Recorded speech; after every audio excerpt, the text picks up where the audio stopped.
आज हम लोग इनकम टैक्स जो हम लोग का पेपर है उस इनकम टैक्स में इनकम फ्रॉम हाउस प्रॉपर्टी के टॉपिक पर कुछ क्वेश्चंस की प्रैक्टिस किया जाएगा।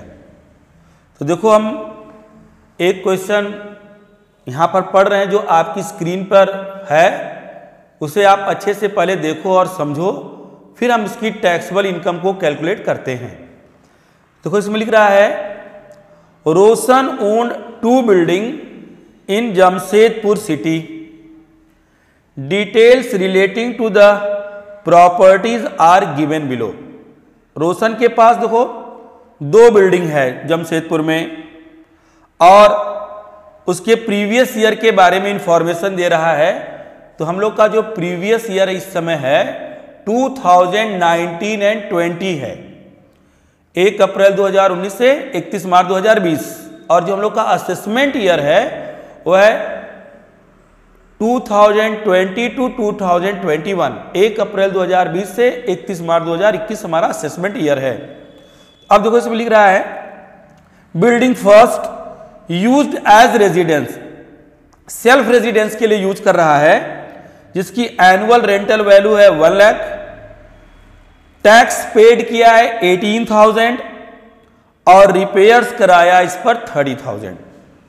तो देखो जब हम लोग इनकम फ्रॉम हाउस प्रॉपर्टी में टैक्सेबल इनकम निकाल रहे होते हैं तो उन्हीं हाउसेस की इंफॉर्मेशन हम इस हेडिंग में प्रोवाइड करते हैं जिसमें ओनर खुद रहता हो, सेल्फ ऑक्यूपाइड किया हो, अपने ओन रेजिडेंस के लिए यूज कर रहा हो, और दूसरा ऐसे हाउसेज जो ओनर ने लेट आउट किया हो, दूसरे पर्सन को किराए पर दिया हो, चाहे वो उसमें ऑफिस का किया हो टेनेंट, चाहे उसमें अपना बिजनेस कर रहा हो, चाहे रह रहा हो, तो किसी भी पर्पस के लिए अगर वो रेंट पर दिया है तो उसको लेट आउट बोलेंगे। अगर ओनर उस हाउस में अपना बिजनेस खुद करता है तो ऐसे हाउसेज या हाउसेज के ऐसे पार्ट की हम लोग कोई भी information income from house property में नहीं देंगे।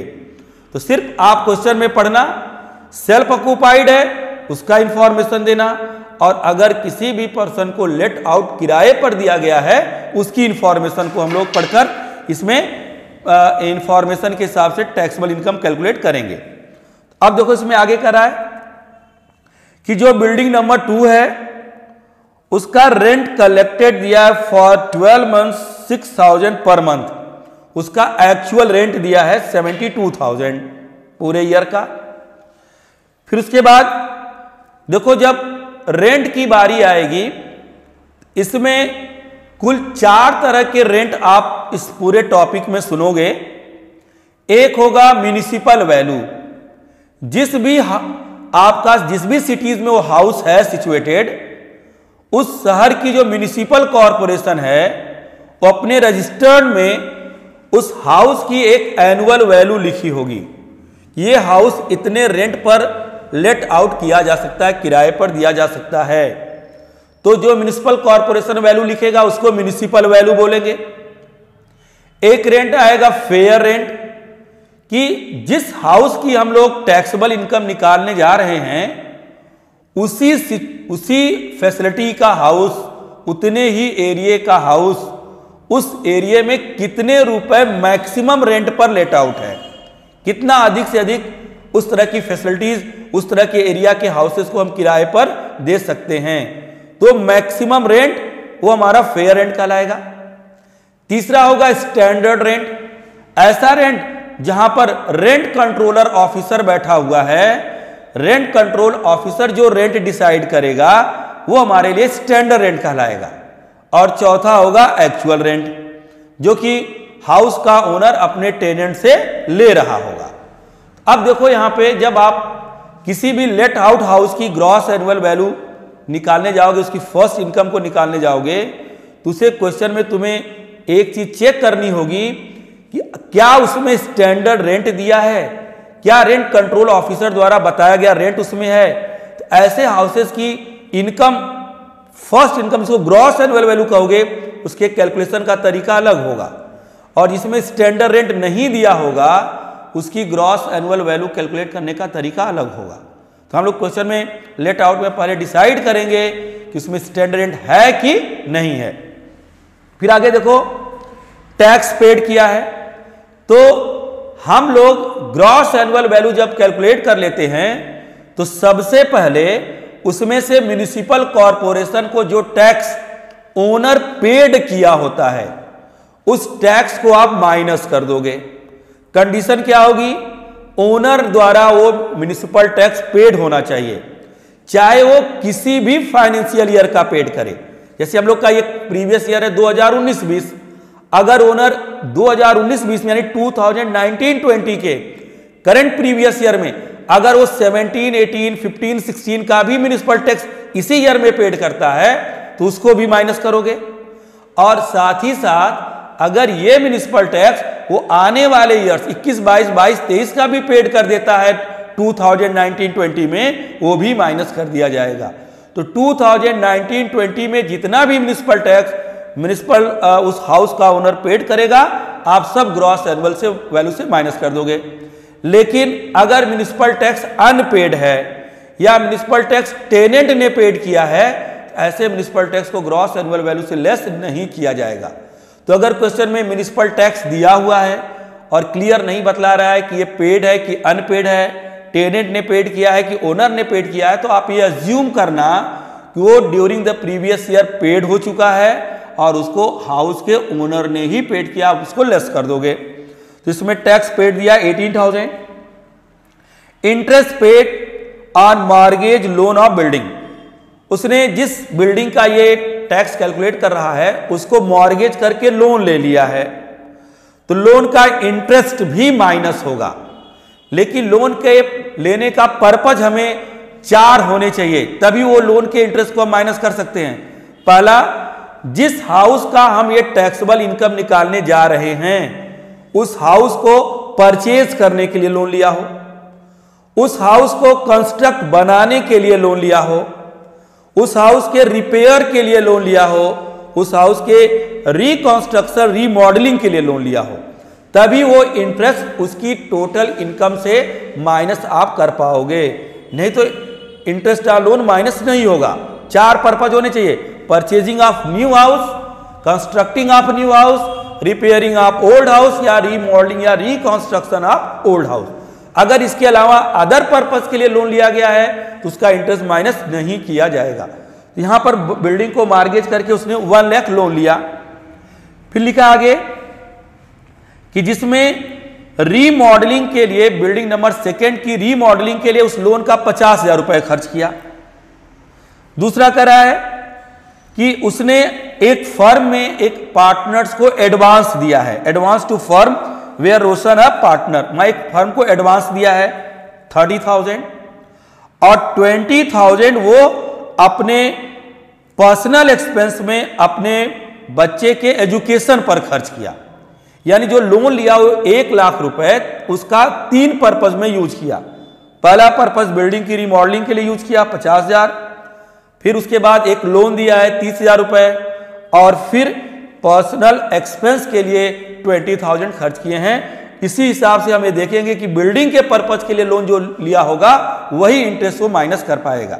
तो चलिए हम इसका पहले सोल्यूशन देते हैं। चलो ध्यान से सुनो इसमें, तो सोल्यूशन में आओ सब लोग।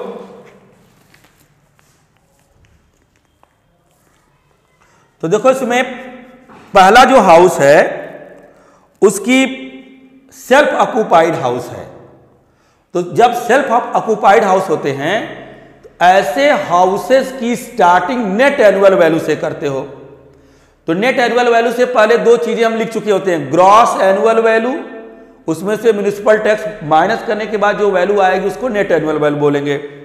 इसका मतलब सेल्फ ऑक्युपाइड हाउस में ग्रॉस एनुअल वैल्यू का कोई रोल नहीं है। अगर उसमें स्टैंडर्ड रेंट दिया है, फेयर रेंट दिया है, म्युनिसिपल रेंट दिया है तो ऐसे रेंटों को कंसीडर नहीं करोगे। अगर ओनर ने म्युनिसिपल टैक्स पेड भी किया है तब भी कंसीडर नहीं करोगे, सीधे लिखोगे नेट एनुअल वैल्यू और वो भी नील लिखोगे।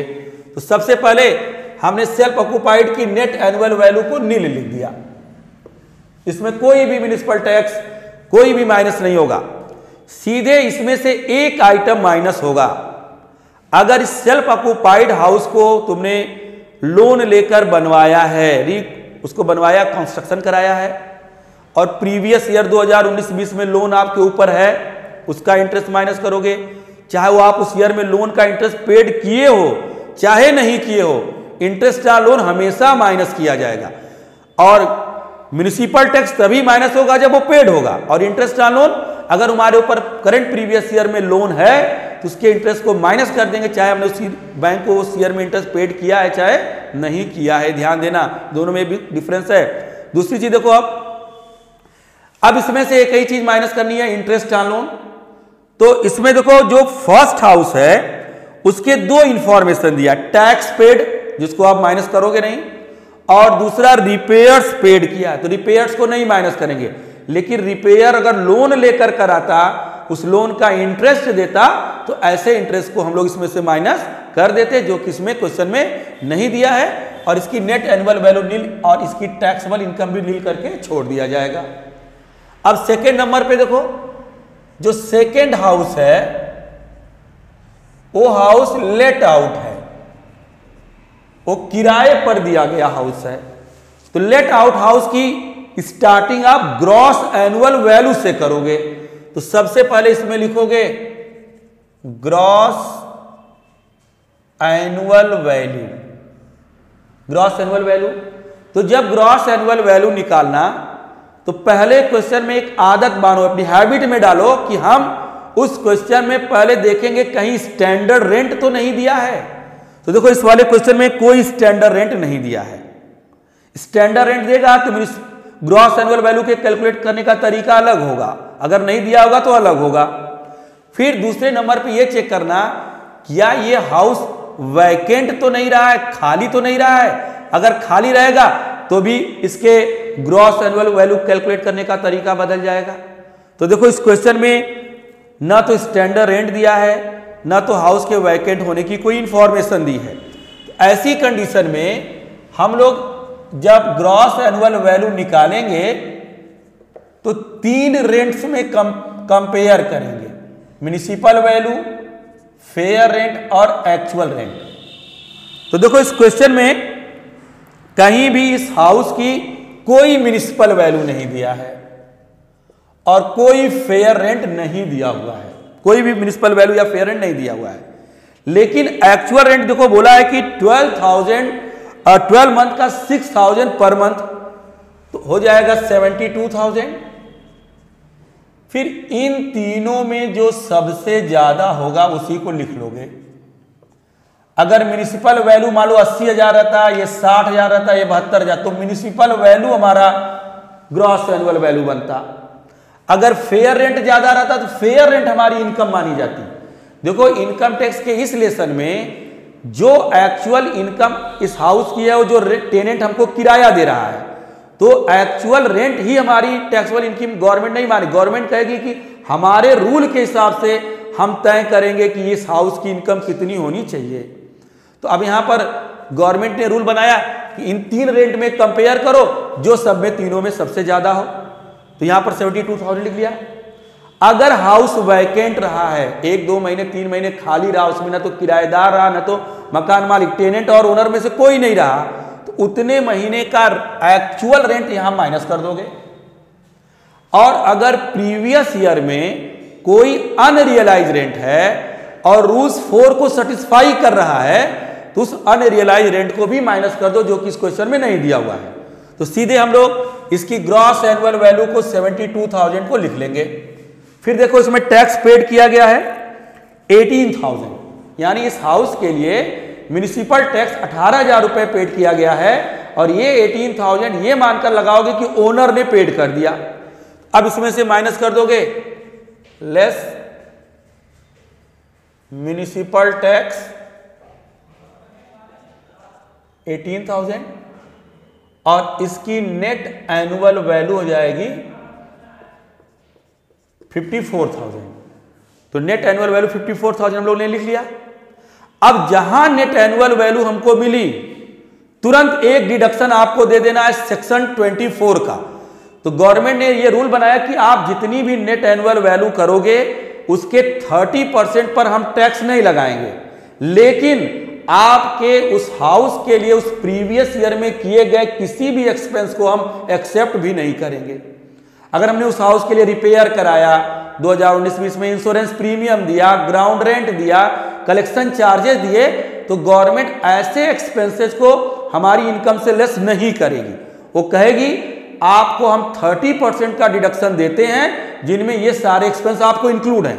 आप एक्सपेंसेस नहीं भी करोगे तब भी 30% देंगे, उतने के बराबर करोगे तब भी 30% देंगे, ज्यादा करोगे तब भी 30%। यानी जितनी भी नेट एनुअल वैल्यू होगी उसके 30% को हम आपको पर कोई भी टैक्स नहीं लगाएंगे। अब इसमें तुरंत डिडक्शन दिया जाएगा, less deduction under section 24, 30% of net annual value.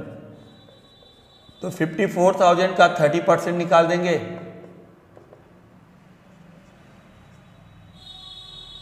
16,200 interest on loan, ये 30% हो गया। अब देखो हाउस को मॉर्गेज करके लोन लिया गया था 1 लाख और ऊपर लिखा है कि interest paid on mortgage loan of building 10,000, यानी कि जब हम अब इस बिल्डिंग को मॉर्गेज किए 10,000 रुपए, 1 लाख लोन लिया और उसका इंटरेस्ट 10,000 रुपए दिया है। इंटरेस्ट ऑन लोन भी माइनस होता है, लेकिन पर्पस क्या होना चाहिए, इस हाउस को नया खरीदा हो, परचेज किया हो, कंस्ट्रक्ट कराया हो, रिपेयर और रिकंस्ट्रक्शन कराया हो। तो देखो 1 लाख को उसने 3 पार्ट में यूज किया। आधा लोन यानी 50,000 लोन उसने रीमॉडलिंग पर कराया, इस बिल्डिंग के रीमॉडलिंग पर कराया। इसका मतलब लोन का आधा हिस्सा ही इस बिल्डिंग पर यूज हुआ है और रिमेनिंग 50% उसने एजुकेशन पर दिया, एक दूसरे को लोन दिया। तो जो इंटरेस्ट उसने पेड किया है उसका 50% ही सिर्फ हम लोग यहां पर माइनस करेंगे। तो 10,000 जो इंटरेस्ट ऑन लोन पेड है उसका 50% 5,000 माइनस करेंगे, क्योंकि 50% लोन ही इस बिल्डिंग पर हम यूज कर रहे हैं। तो लिख देंगे इंटरेस्ट ऑन लोन, और इंटरेस्ट ऑन लोन हो जाएगा 10,000 और हाफ करेंगे हो जाएगा और 5,000, और इसमें से 21,200 माइनस कर दोगे तो तुम्हें मिल जाएगी टैक्सेबल इनकम।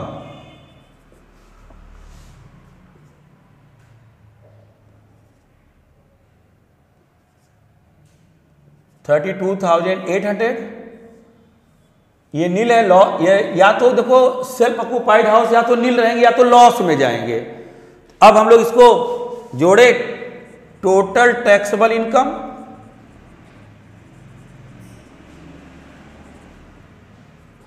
$32,800। तो इसको सब लोग नोट करो।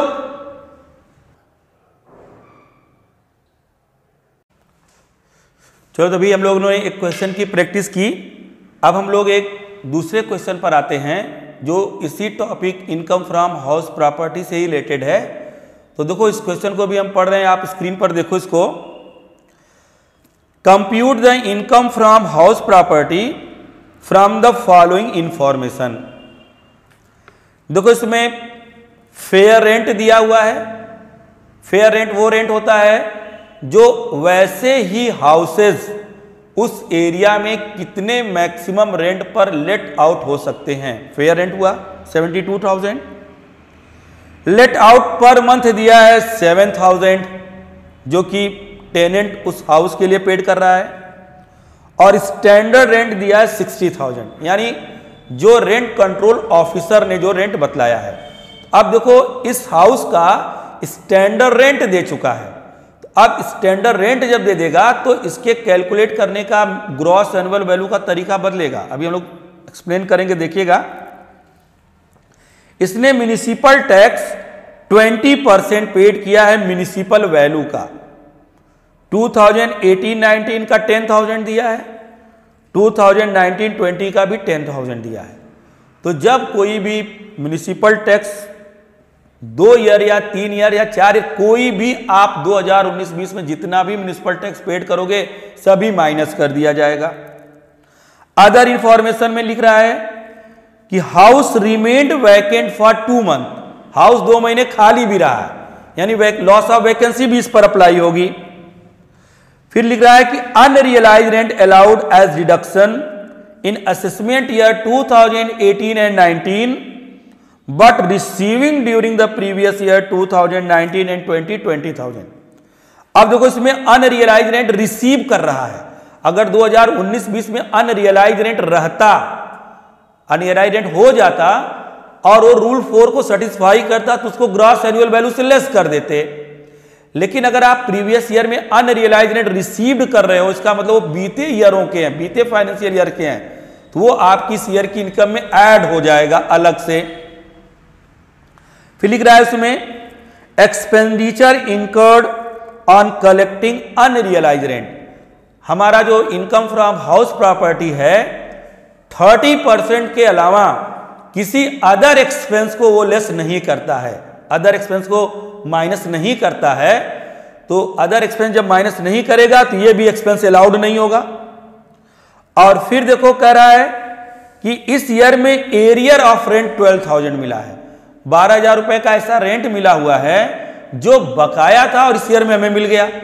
तो ऐसा रेंट भी हमारी इनकम में जुड़ेगा अलग से, उसमें भी हम 30% का डिडक्शन दे देंगे, क्योंकि अगर ये रेंट उस समय हमें मिल गए होते तो हमारी ग्रॉस एनुअल वैल्यू में जुड़े होते और म्युनिसिपल टैक्स माइनस करके हम नेट एनुअल वैल्यू में ले लेते इनको, और इनका 30% हमें गवर्नमेंट डिडक्ट भी कर देती। तो अगर इस ईयर में हमें मिला है तो उसका हम 30% डिडक्शन भी देंगे।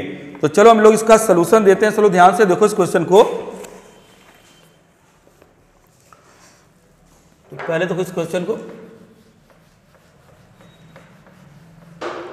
तो देखो इसमें लेट आउट हाउस है, लेट आउट हाउस है और इसकी स्टार्टिंग हम लोग ग्रॉस एनुअल वैल्यू से करेंगे।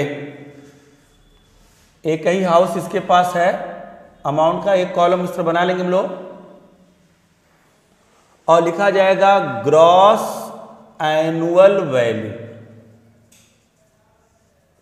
तो देखो जब हाउस स्टैंडर्ड रेंट दिया हो और हाउस स्टैंडर्ड रेंट के बाद साथ ही साथ वैकेंट रहा हो तो इसके ग्रॉस एनुअल वैल्यू को 3 स्टेप में हम लोग फाइंड आउट करेंगे, 3 स्टेप में कैलकुलेट करेंगे।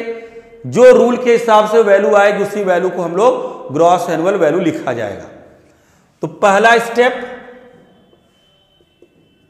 म्युनिसिपल वैल्यू और फेयर रेंट में कैलकुलेशन करेंगे, पहला स्टेप।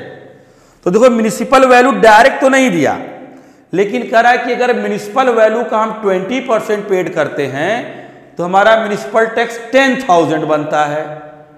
तो हम लोग म्युनिसिपल टैक्स, म्युनिसिपल वैल्यू को x मान लें और x का 20% हम 10,000 पेड कर रहे हैं।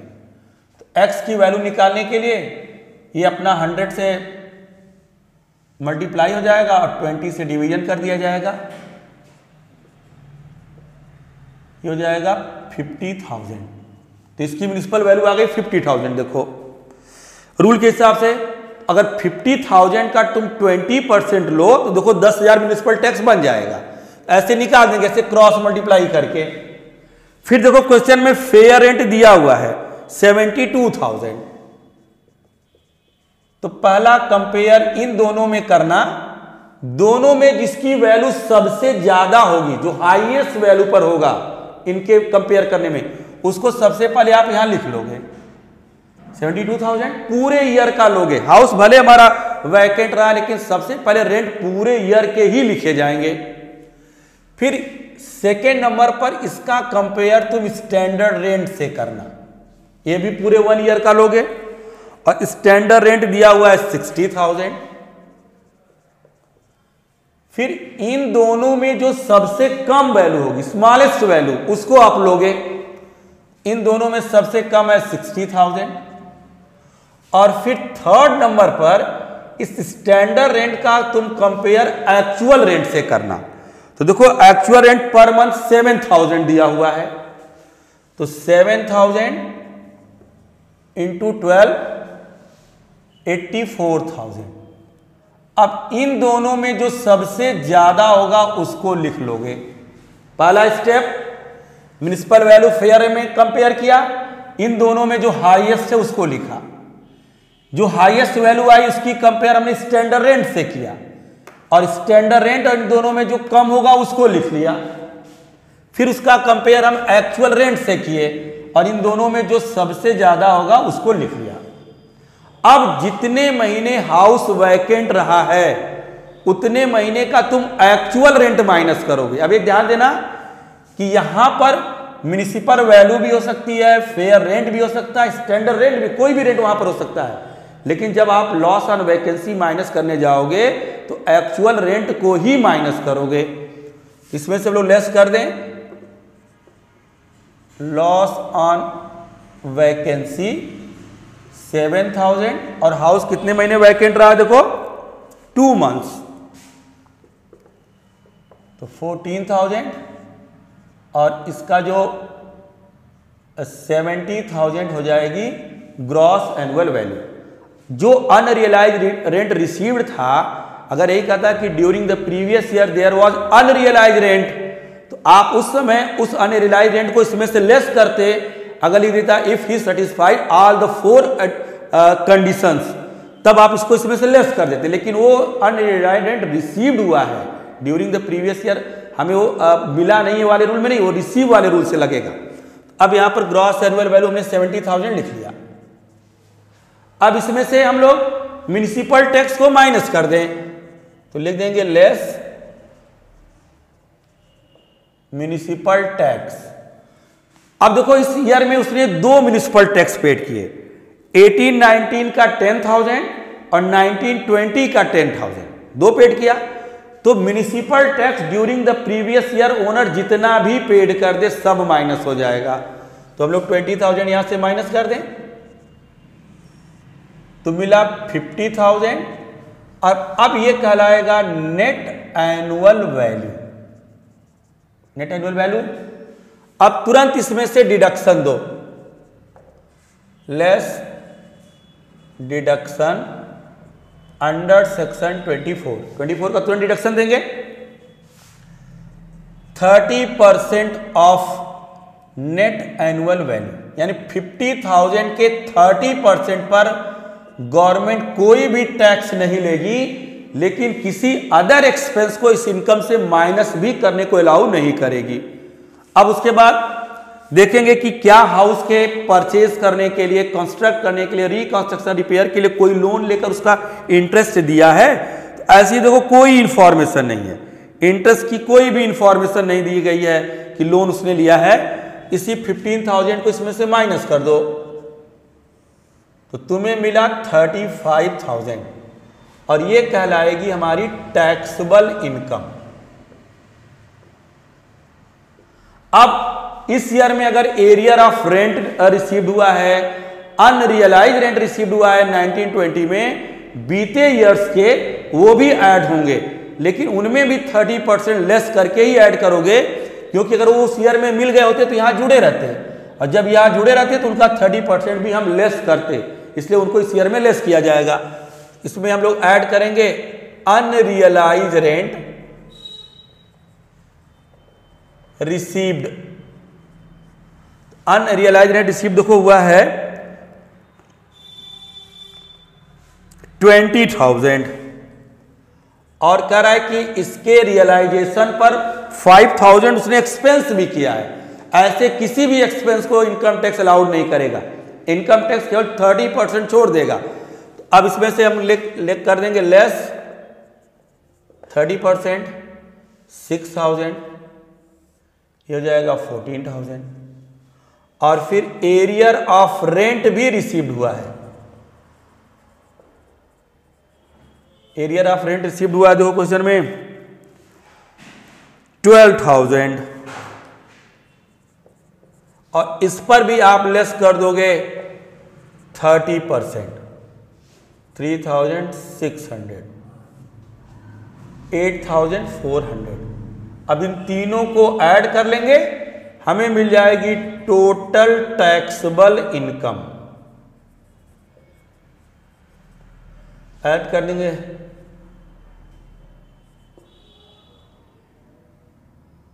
57,400।